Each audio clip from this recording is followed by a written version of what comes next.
folks. My name is Ken Nagel, and I was born on August 23, 1942, in the little town of Moline, Michigan, and I spent the first 22 years of my life there. My parents both grew up in Moline, and both sets of grandparents and all four sets of my great-grandparents lived in Moline at one time or another, starting about 1907. This project was born when I was asked if I'd put together a slideshow for the town's 150th birthday celebration in September of 2022. So I did, with the generous help from Elaine Dykstra, Henry Rod, Faith Miedema, and many other folks along the way. I received several nice reviews and some requests to repeat it. So Ken Mead, the town barber and resident expert on most things, asked his friend Mike Bacon at WKTV, our local public access TV station, if he would provide some production help, and the rest, as they say, is history. So here we go. The picture you're looking at is Moline, but it's not Moline, Michigan. The village of Moline is located on what became the original US 131, also called the Plank Road or the Dixie Highway, in northeast Allegan County, Michigan. Was platted in 1872 and thrived all these years until about the mid-1970s, when it became a victim, all too common in small-town America, of improved highway systems, which allowed quick access to the allure of living and working and shopping in large cities, most notably Grand Rapids, 17 miles to the north. But when I was growing up in the 1940s and 50s, Moline was a pleasant little town which had most things any respectable town needed to be self-sufficient, and I'm going to be reading here. There was a general store which had 2 hitching posts for the occasional horse and wagon, a grocery and meat market, a bank, post office, frozen food locker that processed and sold fresh meats, a variety store and a soda fountain, barbershop, beauty parlor, fruit farm, a restaurant, a motel, 2 filling stations, / garages, and a third one a mile south on Old 131. A volunteer fire department, a veterinarian, the grist mill that sold lumber, hardware, heating oil, and coal, a well driller and plumber, a concrete drain tile and silo company, farm implement dealer, 2 schools, 4 churches, and local access to heating and cooling, roofing, painting, shoe repair, and dry cleaning. All of this for approximately 400 residents. Oh, and how could I forget about our fine fast-pitched softball league that's still in existence. In our dreams, just imagine what Moline would look like if it was a big city with tall buildings and a modern police force, or a train station, or even a water tower with our name advertised on it. That's in Moline, Kansas. Moline, Texas is a little town, as it says, 15 miles from Lomita, and that's my 1962 TR3 back in 1965 when I took the picture. I wish I had that car back. Our Moline town has a Baptist church, but it's a little nicer than this one. This is Moline, Texas, also in 1965, and you'll notice that it has Sunday school, preaching at 11 o'clock and 8 o'clock at night. Must have been a lot of farmers there. And that was the only building in town.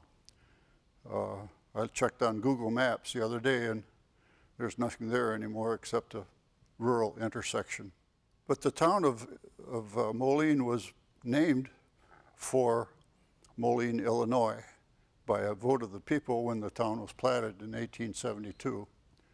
There was a urban legend going around for a while that said that the name Moline came from the Michigan and Ohio Railroad Company, which was called the M.O. line, hence Moline.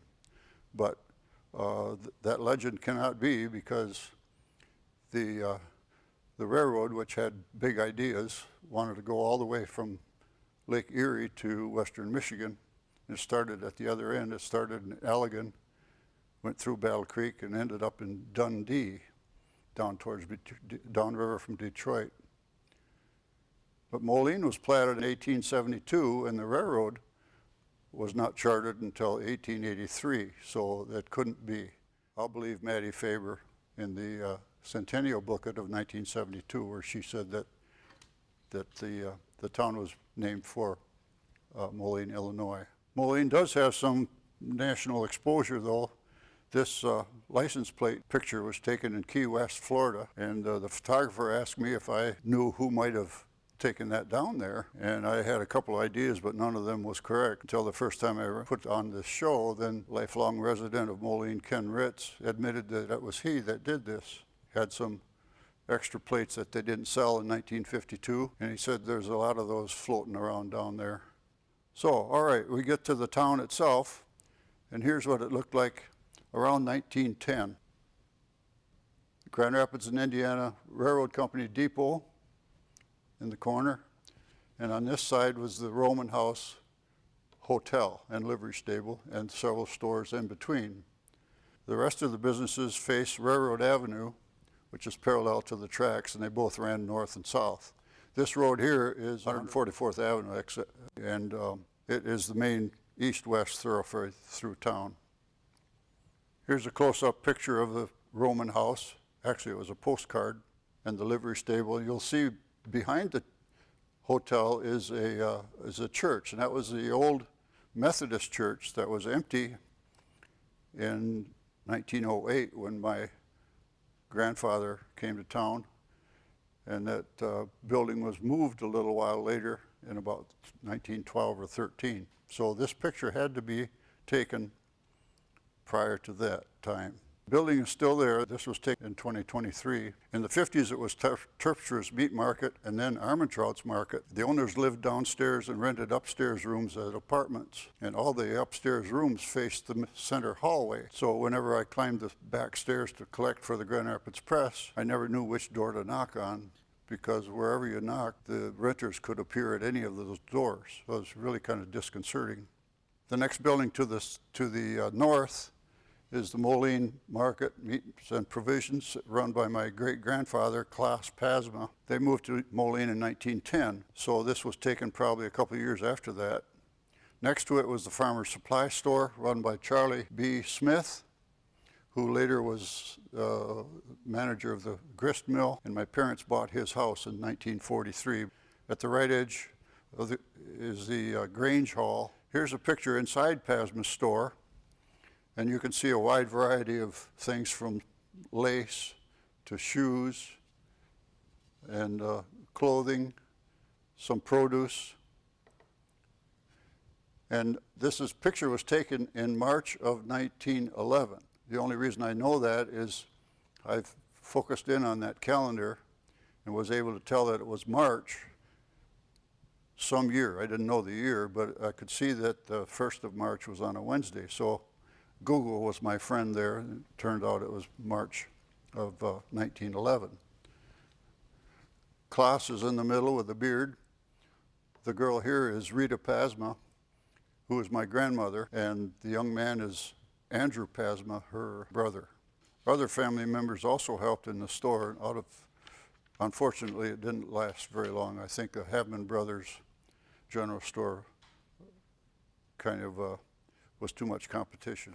All right, here's a 1974 picture of the Grange Hall, which was really a joint venture of the Grange, the Masons, and the IOOF, which is the Independent Order of the Oddfellows. It was built in 1877, that the deed stipulated that the property would accrue to whichever outfit outlasted the others.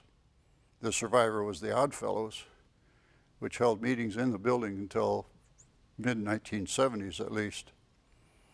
And I'm not sure about this, but after the Oddfellows left, I think the building was set ablaze by the local fire department as a practice burn. If that's incorrect, I'd appreciate being corrected on that. The store on the corner of the next block, which is 2nd Street, the north-south was called Railroad Avenue at that point, was erected in 1878 and sold to Erastus N. Bates.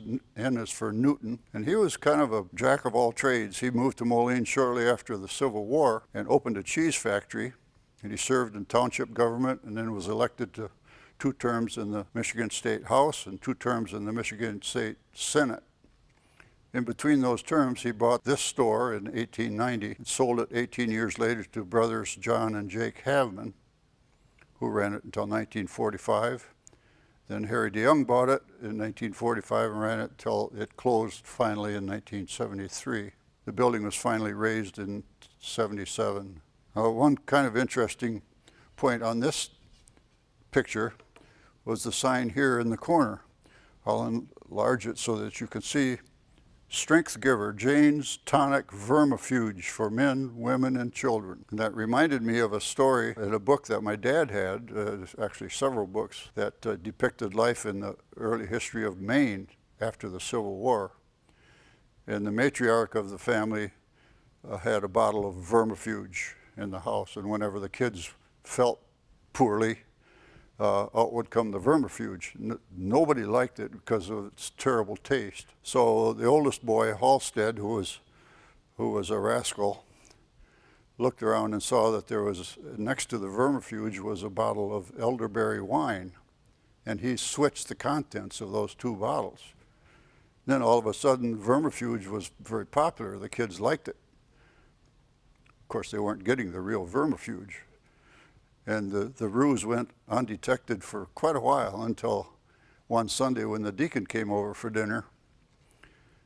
And he wasn't feeling too well, and so Grandma brought out the elderberry wine to serve it to the deacon, and I took one swig of that, and that he was getting the vermifuge.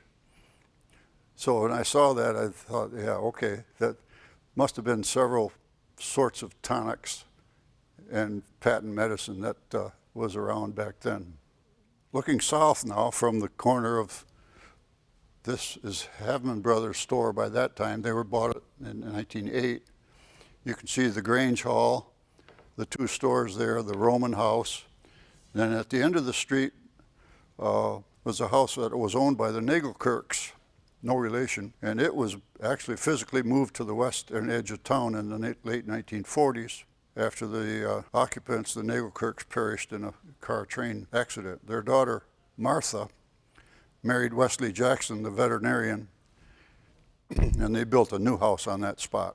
This picture is a 1974 view of the E.N. Bates store on the corner, now called DeYoung's General Store. The profile hasn't changed much during its lifetime.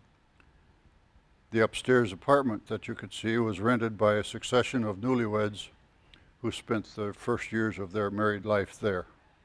A little further to the north, from the same perspective, is the mill. The house visible on the right, behind it is Peter Sinke, who ran the tile factory with his brother Leonard, who was my grandfather. This little building here was the office building of the sawmill, which my grandparents, or my granddad and Uncle Pete, bought in about 1912 or 13. Tore the sawmill down and built their own factory, which you'll see in a minute. This is the mill taken about 1900. So you can see the Congregational Church in the back of the picture with its tall spire. And then a little bit further north, and then turning around to look southward, here are the wagons lined up to the pickle factory, which brined pickles and sent them out. Note the addition to the mill, wisely built from stone, which housed the steam engine and its boiler, used to power the mill by shafts and belts prior to the arrival of electricity. They didn't want to make that out of wood just in case it caught fire at some point, which is a good idea. And you can see Rose's hardware store, Havman Brothers Grocery, and then the rest of the street. Here's the pickle factory in about 1976, I guess, and the mill buildings next to it. And way at the north end, you can see the mill in the background, and Uncle Pete Sinke's house, and the office building, which is now a harness shop. These folks are building culvert tile to construct the Michigan Railway Interurban, which was built in 1915. Here's the Sinke Brothers tile factory. They built silo blocks for farmers' silos, tile, building blocks, and neatly stacked up here is square chimney blocks. They were in business until 1954 when they sold it to their Uncle Pete's 2 boys, Marvin and Gerard. And then the same day that the other picture was taken, here's the Model T Ford that belonged to my Uncle Carl after being liberated from a snowbank. And that was in March of 1953, I think. And here's the Sankey brothers, Leonard on the left, Peter on the right. Peter took care of the books and all the administrative stuff, and Grandpa Leonard shoveled the gravel and built some of the machinery and was basically the operations guy. This picture was taken in about 1967 and shows Sankey brothers in the distance with some drain tile out in front. And the brick house here was built by Harry DeYoung to replace a church that was there in the 1950s. All right, we're back now to what we called Uptown. Havin Brothers store on the left, Tim Rose's hardware store on the right, and the cheese factory next to it. And furthest down the line was Nevin's store, variety store and barbershop. Oh, here we are with the interior of Havin Brothers store. That's John Havin on the right with his hand on the counter. And this is Jane Sitzma, who later married the banker Joe Havin and raised a large family. Here's Rose's store. My grandfather didn't get along with Tim Rose, I guess, because he said that if you tried hard enough, you could buy something from Tim Rose. Next is the cheese factory. Now looking at it from the other direction, you're looking at the depot, along the tracks, of course, and then Tim Rose's double-deck porch, and standing by the variety store, which was also the post office at the time. All right, this view looks west from the intersection of Chapel, which is a block west of Railroad Street running north and south, and it shows the houses conveniently labeled for us. The first one is Ed Nevins, and then Tim Rose, and then Will Gray, and John Noah's house, which is a pretty nice looking mansion and still is today. We'll see that in a minute. Then his brother Frank Nevins. Frank and Ed and a third brother built the mill building and several houses in town, so I wouldn't be surprised that he built that one as well. Here's John Noah's house with his whole family.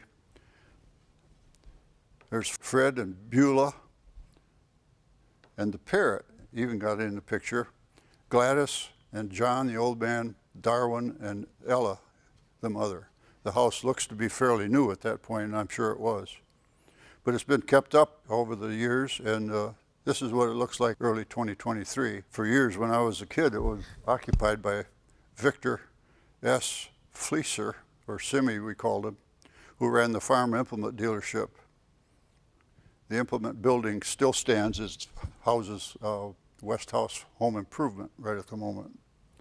I never heard of Gray's Garage until I saw this card advertising the place, and it says 2 blocks west of the Dixie Highway in Moline. The only thing that could have been the Dixie Highway was the old highway itself, which came into town from the north on 12th Street, and the stop sign at 144th. There's a gas station on the corner, and then turned east to what some people call the Moline Heights, and rejoined and turned right again to go south towards Wayland.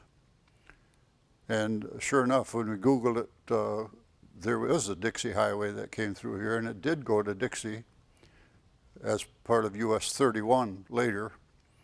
It went as far as Mobile, Alabama.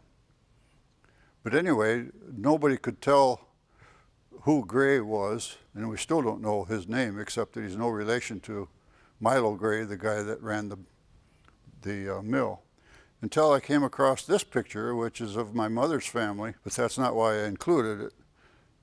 The building across the next block and across the church parking lot there is a big cement block building with an apartment upstairs, and that is just nicely 2 blocks west of 12th Street, which had to be the Dixie Highway. So if you came right off the highway, across the tracks to Chapel Street, that was right around the corner. But all right, since you asked, I'll tell you who these folks are. This is my mother's sister Marie. This is my mother Clara. That's Gertrude, married Tien Vanderwoude. Here's Hilda Hendriksma. Here's Jerry and Carl and Evelyn and Marge. There are 2 survivors. Jerry is 96, I believe, and Marge is 86. So when two-lane US 131 was rebuilt in the early 30s, it made a sweeping jog to the southeast of town to bypass the village, connecting to the original route at 144th Avenue. And the station, Miedema Brothers Garage, was right on that corner. This was the first time that the village was bypassed by US 131. The second was when the four-lane expressway was built west of town in the 1950s without a Moline exit. So looking northwest, here's the Miedema Brothers Garage, run by Lou Miedema on the left and Ralph. And you can hardly see it up here, but they sold Oakland and Pontiac, and it was called Moline Auto Sales. So this had to be in the 20s or early 30s. It was a place for major car repairs and the farmers' go-to garage for welding and other implement repairs. After World War II, the Moline Motel was built just north of the building, which would be this direction, run by Louis Miedema himself and his wife Anna. And on the other corner, out of the picture to the left, was the Moline Coffee Cup, a restaurant run by Ben and Connie Brunkhorst. Both of these businesses closed in the late 50s when the expressway diverted most of the through traffic away from Moline for the second time. On the corner of 12th Street and 144th is another gas station originally started by Claude Moore in probably the 30s. His daughter, Sarah Ellen, married Ralph Terbeek, who took the station over from his father-in-law. His widow, Trilby, lived along that same street for years after Claude died, and I was told that even when she passed away, they still had money on the books, outstanding credit, that they never collected. Well, after Ralph got a different job, he sold the station. Actually, several times it turned over, first to Fred Bruin, then Gary Vandenberg, Ron Boone, and Marvin or Jim Vanderwoude. And there's a matchbook from my own collection. Fred Noah he ran the pickle factory and has several descendants in Moline. Here he's sitting on the motor of his Model T truck at the Sanitary Creamery. Remember Erastus Bates and the Habman brothers? Here's the same building, which hasn't changed much, pictured in 1974. Harry DeYoung, the owner, proclaimed that he sold everything for everybody. Now that's kind of a stretch, but gives you the idea of what and he tried awfully hard. He had shoes, boots and rubbers and paint, fabric, and sold meat if he had to, but mostly it was groceries. These pictures were taken by Harry DeYoung's brother, who lived in California and came out to Moline to visit most every summer. And so he took some color slides back in the mid-50s, which was itself unusual, and took some other pictures around town. This picture shows Fred Sherman on the left. He was a Christian Reformed Church pastor's son, and next to him was Mid Carr. Harm Faber told me what her name was, her real name, because I couldn't imagine that Mid would be a given name, and it wasn't. He told it to me, but I didn't write it down. Now I've forgotten it, but everybody called her Mid, and Harm said that was a nickname for midget because she was not a very tall lady. And as I recall, Fred wasn't all that tall either, so you get the picture. Fred's job was to help Harry in the store on Thursdays to unload his truck when he got supplies, because Saturday was the biggest day. And then he worked all day Saturday as well, stocking the shelves and working the store. The pay was generous. He got 50 cents an hour, so all the kids in the neighborhood wanted that job. All right, here's a group of people standing in front of the store. Kind of interesting to read all the things on the windows as well, but you'll notice that the gas station is Phillips 66, and there's also a Phillips 66 globe up here on the side of the building. This is Keith Helmholtz, who is Don DeYoung's nephew and helper. Don was a school teacher and painted barns in the summertime, and I think you could get the idea from his t-shirt. Albert Hendricksman is next to him. He was the banker. And this is Harry DeYoung, the owner, with lunch that he brought out, a quart of milk and a loaf of bread for Don and Keith. And this, we think, is Chuck Phillip, who owned first a salvage yard north of town and then a machine shop. but I've not been able to confirm that.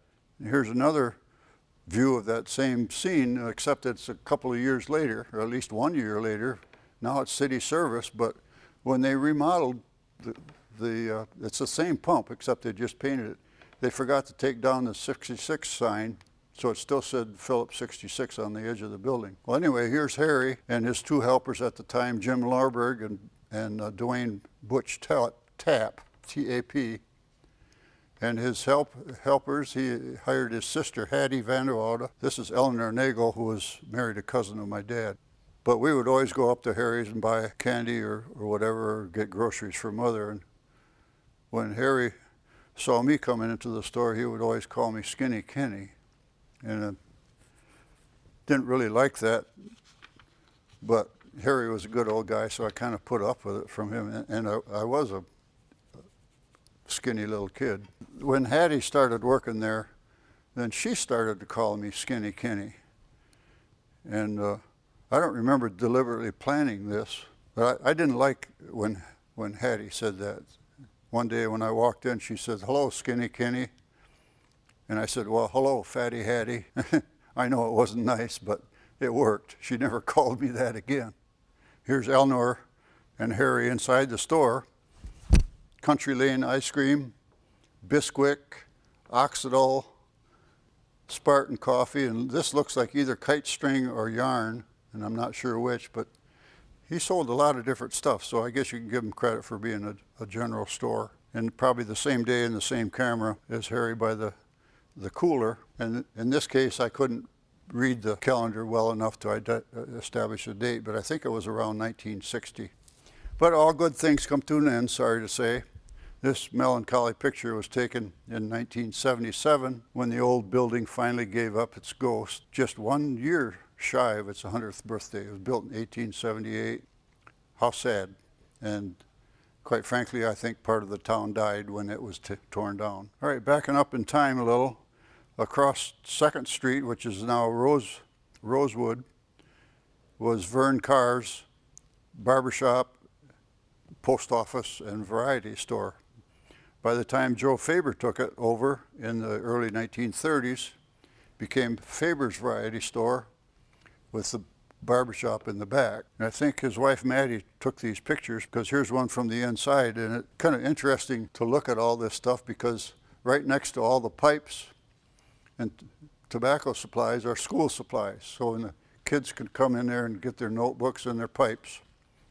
You know, back then smoking wasn't the thing it is today. But he had all sorts of things. You can see if you enlarge the picture, there's the ice cream cone dispenser, the handles for the soda fountain. Here's knee-high soft drinks and Royal Crown soft drinks. And what I think here is a box of fresh sweet corn is what it looks like to me.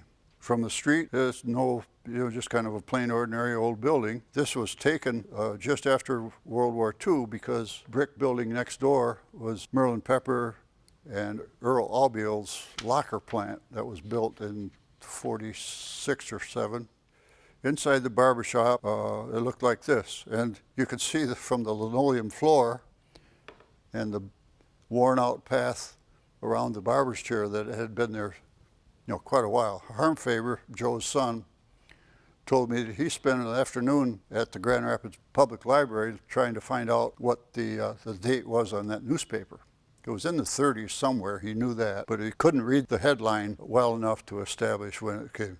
And he said he spent the whole afternoon there, but didn't find it because he got distracted reading all those other old newspapers. So when I saw this picture, Harm asked me if I knew that guy in the chair, and it turns out I did, but I didn't recognize him at the time. This is John Vanderwoude and his wife Laura, and Laura's sister. Now, Laura had 2 sisters, Lois and Clarabelle, and I'm not sure which of those is her, but you'll notice that, just in case you're interested, the shop is closed on Wednesday afternoons. All right, Joe's wife Maddie was really a classy lady. Here she is at the bank where she worked for several years after Joe died in 1966. And here you can see that she's all dressed up for the centennial, which was June of 1972. Now it came time to build a new building, and so Joe simply moved the old building backwards to clear the lots for the construction. And by this time he had sold the variety store to Holsma. Reverend Holsma was the preacher for the Berean Bible Church, and he bought the store at about the same time, supplement his income, I'm sure.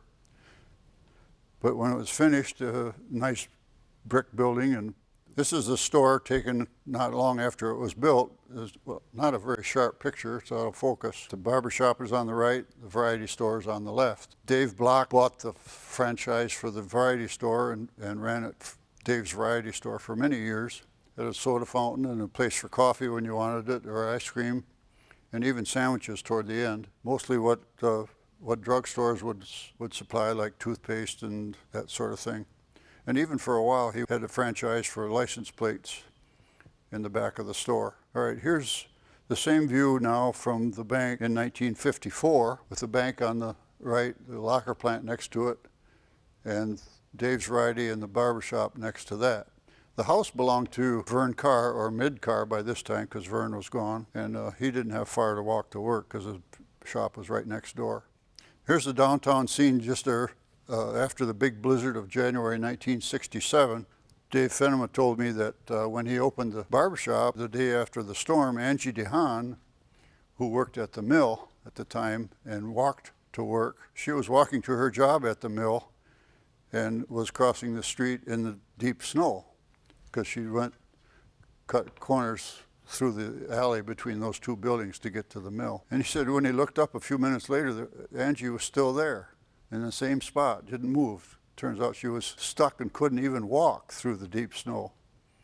I don't remember how she got out, but I expect that Dave, being a gentleman, probably came to her rescue. Fast forward now to 2014, a color slide that I took of the same building with a for sale sign on it, and I think, it had to be that Ken Mead took his barbershop around the corner, but the variety store changed hands a couple of times again. They sold groceries for a while, and then the building was sold on the promises of some guy that was going to do great things and never did. And so now the ultimate indignity for the old store was converted to a garage, and I think it belongs to a plumbing company. Is that right? Again, in 2014, you can see that the mill is prospering, but the bank is all shuttered and the locker plant is empty, waiting for a rescue that will likely never come. All right, changing subjects now, we'll go to, this is the Grand Rapids and Indiana Railroad Depot, the hub of activity in the town back then, before paved roads and automobiles. And here's a group of people that are in front of the building, and it happens to be a picture of my great-grandfather, who was here with the clasp his hand there, and here's his wife Maria, who's standing next to the lady with all the vegetation on her hat. Here's the empty depot in 1959, just before it was demolished, and by that time passenger trains had disappeared, and the maintenance away gang had taken over the building. And you can see that this used to be the trackside window. They replaced it with hinged garage doors to put their track speeder on that they used to run up and down, take care of the rails and ties.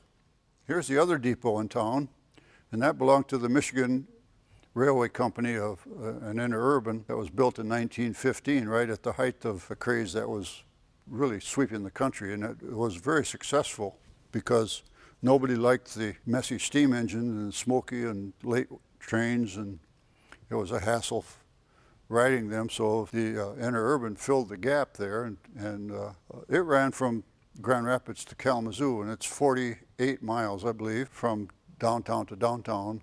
And their original timetable in 1915 gave the flyer an hour and 15 minutes from one downtown to the other. Had one stop in Monteith Junction, which isn't far from Martin. The local cars took quite a bit longer, but the hour and 15 minutes travel time like that was not achieved again until the expressway was put in the 1960s. So it was built to steam locomotive standards. They could run about 75 or 80 miles an hour. So it was really kind of convenient. You know, it was electrically powered, so it was clean and no smoke and no cinders. So the people loved it, but it was kind of ill-timed. It didn't last long because of the automobiles and paved highways that came into vogue in the 1920s, and then finally the Depression of 1929 did them in. Consumers Power Company bought the right-of-way, which can be traced today by following their high voltage transmission line, basically paralleling old 131. I was 13 or 14 years old when I took this picture. I sat on top of a boxcar on the siding, which I would never do today for lots of different reasons. One, it'd be illegal, but that kind of shows the town. Looking south, you could see the depot in the background, the coal bin, and some of the mill buildings here. And on the left is the right-of-way of the interurban, and through Moline it paralleled them less than 100 yards apart. Here's a picture that I got from a friend of mine, from a fellow that was apparently either in a caboose of a freight train or looking out the back window of the passenger train going through Moline. Pictures all the buildings back then. This had to be in the 40s. The coal bin here and the mill buildings and the pickle factory, and then Sinke Brothers silo for the tile company. If this guy had waited about 10 seconds longer to take his picture, we would have seen the depot and the corner at Rosewood or 2nd Street, which crossed in the foreground. Another picture in '66 that shows the mill buildings on the left. And okay, this is the train picture, but I didn't put it in there for the picture of the train itself, although it is remarkable. Put it in here because it has a cattle loading chute. And I asked the guy one time about it. He said most little towns built in the 1870s, which this was, had a cattle chute then because they shipped their cattle and pigs and cows to market on the hoof, so they could butcher them and sell them the same day or the next day in the days prior to reliable refrigeration. But by the time we were there in the 50s playing around, there was a tree growing right through the middle of it, so that kind of showed how long it had been sitting there without being used. And the great train wreck of 1972, right where 12th Street extension on the south side of town crossed the tracks, piled up a bunch of cars. They took 2 steam derricks to clean it up, and that was the talk of the town there for quite a while. Another view from 1977 showing the general store and the mill, and right about here was where the depot was, but it was gone by that time. All right, now we'll go a block to the west to Chapel Street, and believe it or not, it was not named because 3 of the 4 churches in town were on that street. It was spelled differently, but it was in fact named for one of the town founders, Alfred Chapel. That's with 2 P's and 2 L's, and even the street sign got it wrong with only 1 L. The church in the front of the picture is a closed Methodist church, which was purchased by the newly organized Christian Reformed Church for the mostly Dutch folk in 1908. The house next door is Milo Gray, who ran the mill for years, and it was one of the town pioneers. And the Congregational Church in the background with its really tall steeple on the corner of 3rd Street, which is Peony. This picture was taken before the old church was moved, literally by a horse and a turnstile. For a while they stood side by side, but Old Methodist Church, they took the steeple off, moved it around the block, half a block north, then a block west, and then a block south, using rollers and a rope and a turnstile and a horse. I imagine that horse was pretty dizzy by the end, but it took them 10 days to do it. Here's the church early on, probably in the 20s, and there it was just before it was demolished. It was empty by this time. The congregation had moved to a new building on the far south end of Chapel Street. The township used the building for a town hall for a while, and the library was in that building before it moved, and then finally demolished a couple of years later.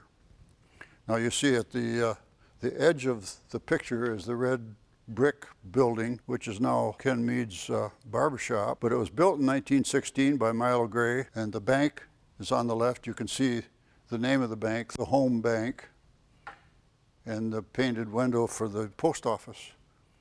And that's where you collected your mail. If you there was no walking route or no rural route, so if you wanted mail, you rented a box. When the bank moved out in 1941, and the post office went to a place around the corner on a converted garage, then this building changed hands a couple of times.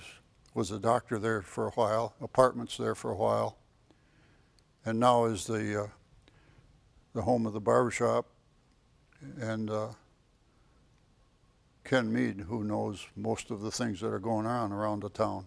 Further north on Chapel Street, here's the Congregational Church and his big steeple, and you can see the rooftop of the original Moline Public School over the barn that was built in the 1870s. Charlie Smith's house is also shown in this scene. My parents bought that house in 1943. The second view of the Congregational Church and its tall steeple. This church was organized in 1857 by a group of pioneer settlers a mile north of Moline and a mile west, right across the street from Gilbert School. And when the town was established, then they moved the building right into town. One day the spire caught fire by lightning, struck by lightning and caught fire, and they tore the spire down and put a new truncated steeple on it. The little aluminum spire is still in the church's archives, and the building itself has been remodeled several times and enlarged. In the 1950s, they left the Congregational Convention and became the Moline Baptist Church. The third church is the Moline Berean Church, and that split off from the Christian Reformed congregation due to a doctrinal dispute of some sort or other. But an unused church building was found in Byron Center, and this church was actually moved across the fields 8 or 9 miles to Moline. The building was sold in 1953 when the congregation moved to Green Lake.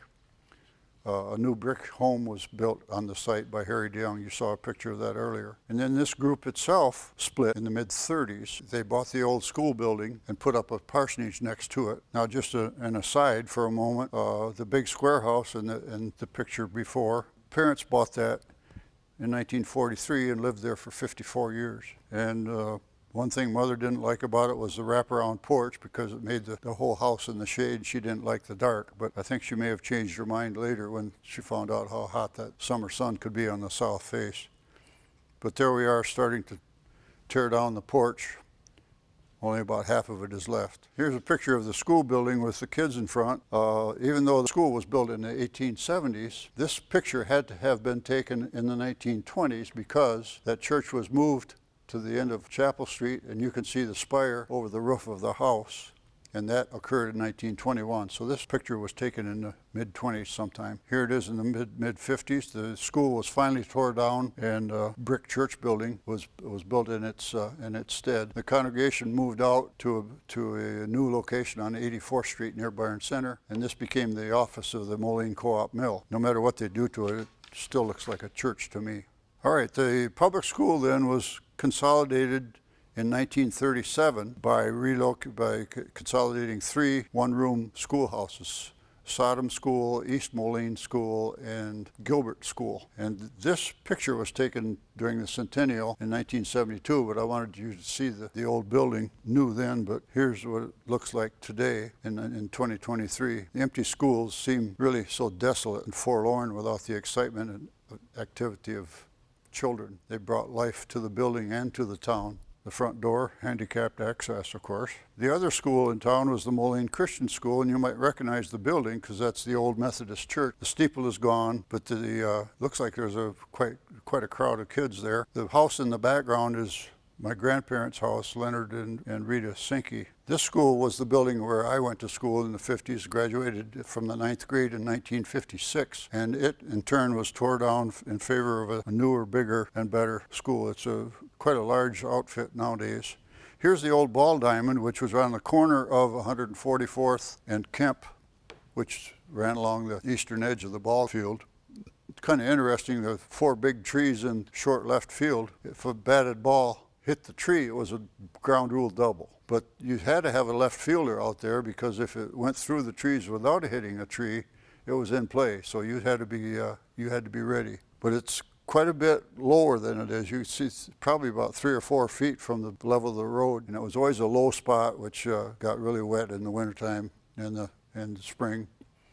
Now they've built the road up, and you're looking at what you're looking at here is the parking lot for the present Moline Christian School. All right, next to my grandparents' house, here's 3 brand new 1955 Fords, and the picture itself was a very faded color print, and I had trouble getting the colors restored, because the center car is actually black, and it looks green here because if I made that car black, these cars, which were flame red, became purple. The center car belonged to Dwayne Clunder. They called him Sonny, or some people called him Moose. But the other two were my Uncle Jerry's and my Uncle Carl's. They wanted to buy cars that ended up not being identical, but they wanted to have the same color car. And looks pretty good for 3 brand new cars. All right, the rest of the show will be a quick trip through the festivities of the Moline Centennial held in June of 1972. It spanned a little over a week of time, 2 weekends, and had lots of events: a parade, a bank robbery, fashion show, beard contest, talent show, ball game, garden tractor pull, fireman water fight, lots of food, and several other events. A good time was had by all, even if you ended up in the jail for some minor infraction. Paying a fair fine would bail you out, except for the bank robbers. But it was part of the fun was dressing up in old period costumes. This is my mother's cousin Gerard Sinke and his wife Marge. By this time he and his brother Marvin ran the tile factory. Here's Emery Pepper standing next to the buggy that the photographer brought along, and he was hoping to sell prints of the goings on, and I don't think he ever made much money. But the images are preserved, and that's what I like about it. Here's John and Edith Braidaway, parents of Norm and Harvey and Audrey and Russ. Russ and Harvey are still around. I don't know where Audrey is. The next picture is Arnie and Marlene Grunewald. Her name was Pepper, and their family. Tom Havman and his wife Ann and their baby Jennifer. Tom was one of the bank robbers. I think he got sprung out of jail because his dad probably bailed him out. And the kids got dressed up too. Here are the Visser kids, Lori, Cheryl, and Corky, and their dad hitched up the horse for the parade. And his daughter Cheryl was the junior queen of the parade. You can see the sign just barely visible. She was a special needs child, and it was a real feat to see her be involved at that point. And the parade in front of the uptown, the old cars, and look at the people. I think everybody turned out for that. Of course, Moline was, the surrounding area too. It wasn't just the kids, the people in the village. Here's a wagon load of the East Moline Farm Bureau. There's a list of names on the back of the photograph, which I don't have with me, but there are some familiar faces. And here's the Moline Christian School middle school band with their leader, Don Drenth. Don is still around. He lives in Cutlerville. And I sent that picture to him several months ago, and I commented that the kids, being middle school kids, are really pretty well in step. Thought that was kind of remarkable for that group of kids. And he said, well, the secret was that he always carried a big hammer. And he said if they got out of step, they got smacked. And when everything went really well, he said he gave them a peppermint. Now, how you play the clarinet while you're eating a peppermint, I don't know. I think he was kidding, actually. Here's Jay Moore and his team of ponies and wagon. Rufus Van Gore with his prize team, and he won a prize for the bushiest beard as well. The senior queen of the whole shindig was Vera Havman. Her maiden name was Nevins, which is one of the town's founders and the people that built the mill and several other buildings. Her attendants, Mattie Faber in the foreground and Edith Braidaway sitting on the far side. Here's the Centennial Jail. Till the kids went to school in Moline, right? And it says below, you can't read it probably from that vantage, but it says fair fines. I don't know what they called fair. Here's George Clunder, the plumber. He was the judge, and the ill-fitting wig made his hat stand on the top of his head like it didn't fit. But he's kind of a vocal guy and had a weird sense of humor. I was his paper boy when I was 11, 12, 13. And I tossed him his paper one time when he was on the front porch of his house sitting there with his wife, Julia. He says, hey, Nagel, you want a job this summer? I said, yeah, sure, everybody's looking for work. He said, the cottage owners at Green Lake are worried because the lake isn't green enough. He said, so they're going to hire some kids this summer to go around the lake and squeeze the pee out of the bullfrogs to make Green Lake more green. And Julia, oh, George, he says. I never did check that out. by the way. All right, here's George Clunder, the judge, and I don't know if he's the prosecutor, but that's Walt Ritz, the owner of the fruit farm, and Harold Brown being the defense attorney for somebody, and Harold Nevins at his side. So there was some jockeying back and forth. There's Paul Stein and his black dog that probably watered the neighbor lady's flower garden, I expect, and he had to pay a fine for that. That's Jay Moore smiling next to him with a cigarette in his mouth. The highlight of the day was the shoot-'em-up bank robbery, posed of course, but there's Al Vanderwalde with his gun in his hand, and they actually staged the robbery, went inside, the bank was in on it of course, and gave them 2 bags of money or 3, and on the way out of town they accidentally on purpose emptied the bags of pennies on the pavement. So you can see the kids here, they're watching very closely. I don't think they knew that was coming, but you can see the pennies scattered about on the pavement. Had to be a little bit careful though, because with horses around, the stuff might not be a penny. So here the bank robbers are, having been arrested.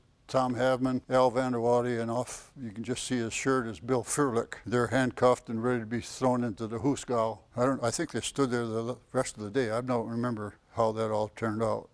This shows the finalists in the beard contest. The guy with the black and white film has the little better camera. Several people are familiar, at least to me. Here's Alan Armentrout, who was a kid about our age, a little younger maybe, but he was born profoundly deaf. We had a hard time playing with him and kind of avoided him back then, but I was forever sad because we did that, treated him like that, and he died several years ago, and I apologized to his mother that we didn't treat him very nice. And she was quite nice about it. She said, well, you guys didn't know, and that was true, but I'm glad to see in today's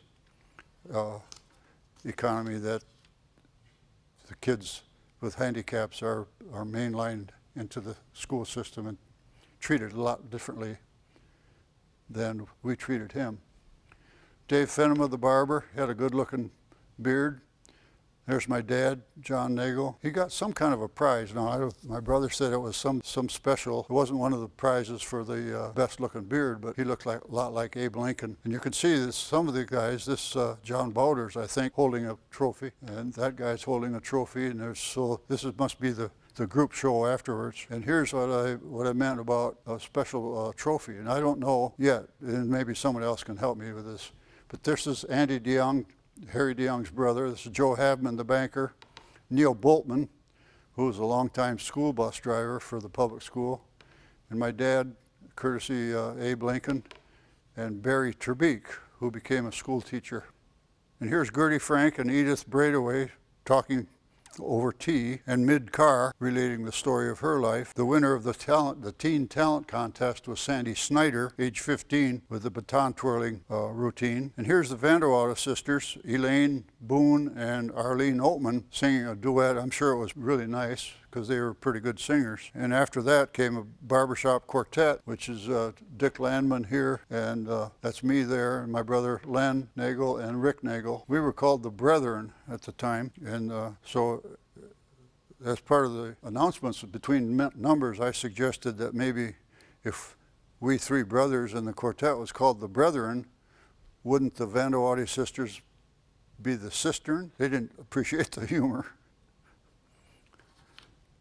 Spinning wheel demonstration, fireman's water fight, and Ralph Terbeek ready to spray his compatriots. You can see the valve is off, so when you pull it towards you is to turn it on. So he's aiming at somebody. There's Ralph and Sarah Ellen next to the buggy that the photographer used as a prop. Here's Walt Ritz and Merlin Pepper taking a break. Merlin was fire chief for a good many years and ran the locker plant with Earl Albiel and sold his half out to Hank Gort, who ran it for years. Walt Ritz, of course, ran the fruit farm a mile east of town. Here's the bench of the ball game, and they actually had one team, the town team, and probably the first time in history that everybody got to play on the same team.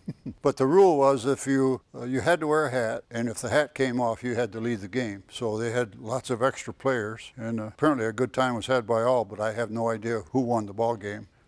Well, and here's the committee that put it all together. They did a lot of work considering that all the events that had to be planned way ahead of time. Merlin Pepper, Jim Westhouse, George Whitcomb, Pete DeCrocker, Carol Ritz, Peggy Block, and Angie DeHaan. And I think they did a real nice job, and I was glad to be part of the 150th celebration, which also took a lot of time, but I think was a real success.